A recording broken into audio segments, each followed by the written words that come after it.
বন্ধুরা, video starting দেখে নিশ্চয়ই বুঝতে পেরে গেছো আমি আর বিশ্বজিৎ মিলে কোথায় যাচ্ছি।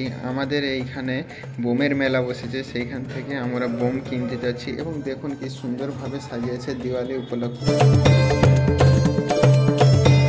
বন্ধুরা, এই যে দেখতে পাচ্ছ, এইটা হচ্ছে আমাদের এখানে ক্রিকেটের স্টেডিয়াম এবং এই স্টেডিয়ামের চারিদিকেই বসেছে এইরকম বোমের মেলা।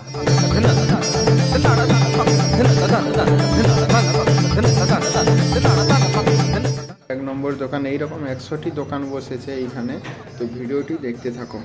হচ্ছে মেইন স্টেডিয়াম এবং এর আগে বসেছে বোমের মেলা।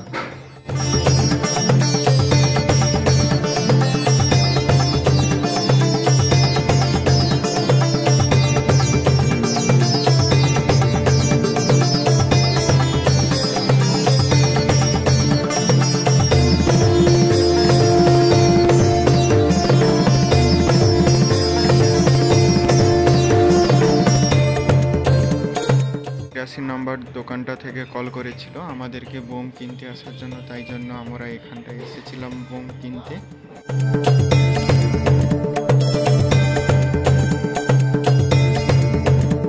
এই বোমগুলো কিনেছিলাম, তোমরাও জানাবে কি কতগুলো বোম কিনেছো এবং বোম হ্যাপি দিওয়ালি। দিওয়ালি কেমন কাটলো অবশ্যই কমেন্টে জানাবে।